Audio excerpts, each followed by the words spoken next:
Bienvenue dans l'entretien de l'intelligence économique, l'émission consacrée aux acteurs de la mondialisation. Stocker ces données dans les nuages, vous savez, le fameux cloud, c'est bien. À condition toutefois d'éviter les orages. Eh bien, c'est la mission d'une société comme Qualys, fournir des solutions de sécurité sur le cloud.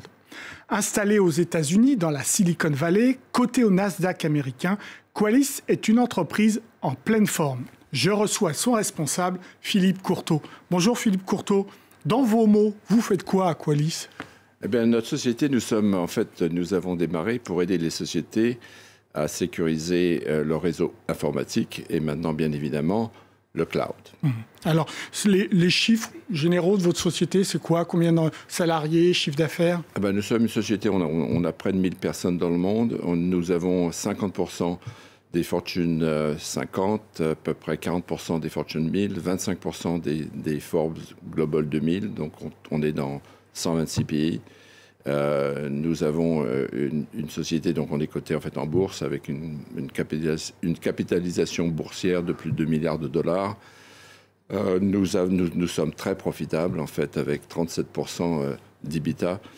Et ce qui nous permet d'ailleurs de continuer de faire des investissements parce que ça demande, c'est des technologies qui bougent très vite. Donc il faut continuer les investissements. Et nous avons fait d'ailleurs un très gros investissement en Inde. Maintenant, nous avons 350 personnes en Inde, ce qui nous a permis d'accéder à un pool de talents exceptionnel. Oui, parce que la sécurité, c'est tous les jours. J'allais dire même toutes les heures, toutes les secondes. Absolument. C'est 24 heures sur 24 sans arrêt. Donc la richesse d'une société comme la vôtre, c'est ses ingénieurs? C'est des équipes techniques, absolument. À la fois dans l'opération, mais aussi dans la fabrication donc de solutions donc de sécurité. Et vous le dites, vos clients sont les plus grandes sociétés? Les plus grandes sociétés sont aussi des petites sociétés. Nous avons plus de 10 000 clients dans le monde maintenant. Donc, ils sont des très, très grandes sociétés, des grands constructeurs comme Microsoft, comme Apple, comme Amazon, etc., mais aussi beaucoup de petites entreprises qui ont les mêmes besoins de sécurité fondamentalement. Alors, est-ce que vous voyez l'avenir en rose? Parce que quand on regarde l'étude Gartner qui vient de sortir, le cloud, ça représente en 2017 260 milliards de dollars et en 2020, 410 milliards de dollars. Donc, c'est l'avenir en rose pour vous. Absolument. Et le cloud, je pense, c'est l'avenir en rose pour tout le monde parce que le cloud, en fait, va nous permettre de bâtir la sécurité à l'intérieur du cloud lui-même. Un petit peu comme nous sécurisons donc nos maisons maintenant avec des sondes, etc., qui capturent donc l'information. Et ensuite, vous avez des data centers qui sont là pour la gérer, pour l'analyser et pour faire les alertes correspondantes. Donc, on était dans une sécurité avant qui était je l'ajoute sur mes réseaux, alors que maintenant, il faut la bâtir en fait à l'intérieur. Donc, c'est une opportunité fantastique. Pour bien comprendre, vous avez des data centers ou au contraire, vous sécurisez le cloud dans des data centers de vos clients? Ah, ça, c'est une très bonne question. En fait, on a les deux. Parce qu'en fait, tous ces gros acteurs du cloud veulent en fait bâtir la sécurité à l'intérieur. Donc, ce que nous avons fait, c'est que notre cloud, nous l'avons grâce aux nouvelles technologies, d'abord de virtualisation, maintenant qui s'appelle la containerisation.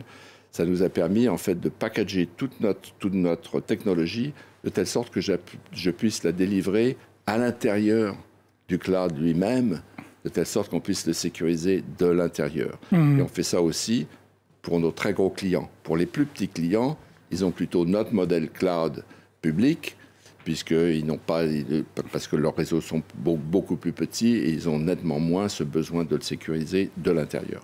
Vous êtes présent aux États-Unis, vous êtes présent partout. En Europe, vous garantissez que vos serveurs sont en Europe sous la loi européenne? Absolument. Et nous avons même des sociétés comme Airbus Cyber Defense, Orange Cyber Defense, qui en fait utilisent notre modèle cloud privé pour en fait l'intégrer dans leur solution et délivrer donc des clouds souverains sécurisés. Donc, on a dit que le cloud marchait porteur. Celui des objets connectés aussi devrait pousser votre croissance. Ces milliards d'objets qui vont arriver. Absolument. Et ça, c'est très important. Et justement, pour les sécuriser, vous devez avoir une architecture cloud.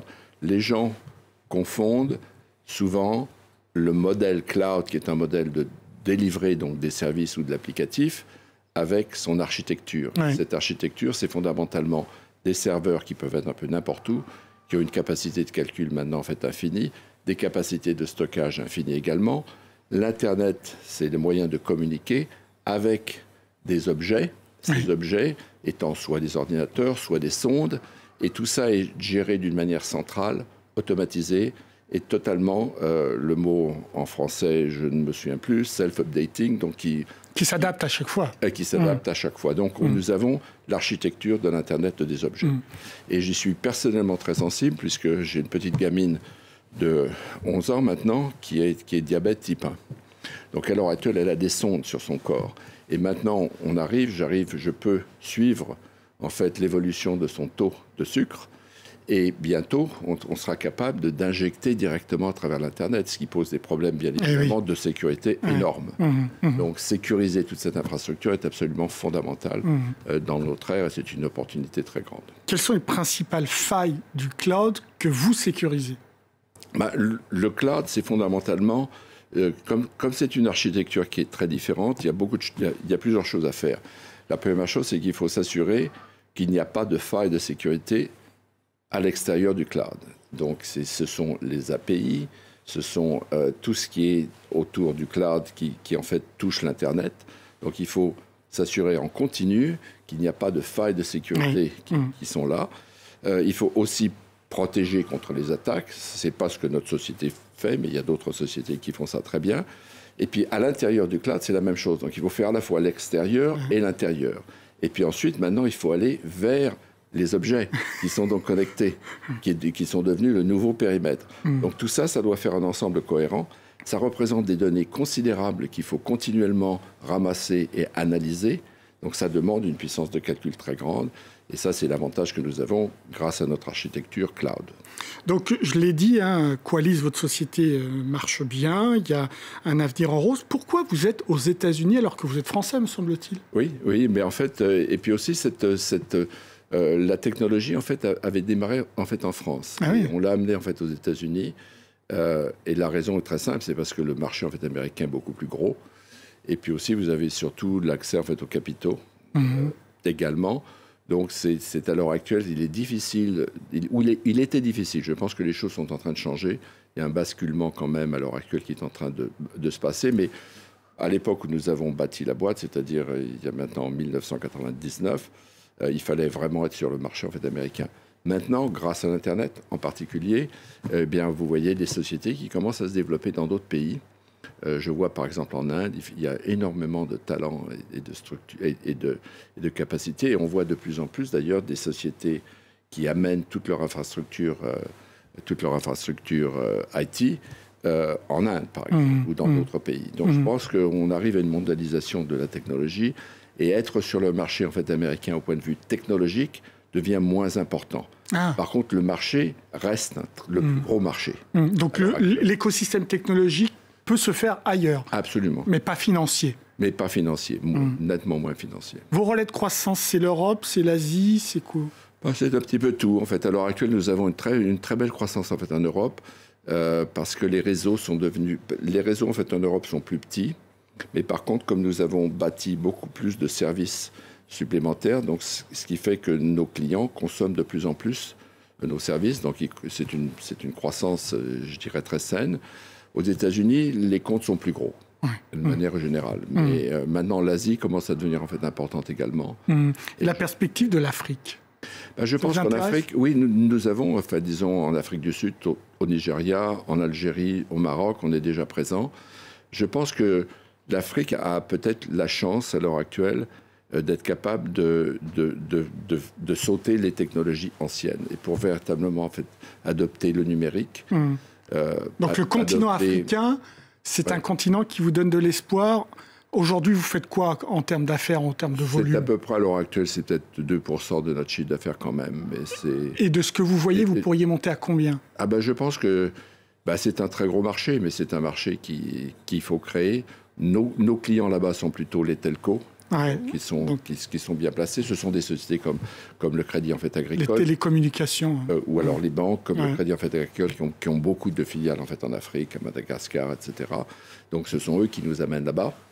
Mais donc je pense que la clé, on voit ça très bien en fait en Inde, puisqu'on est implémenté en fait en Inde, on a fait un très gros investissement et l'Inde est très très porteur pour nous.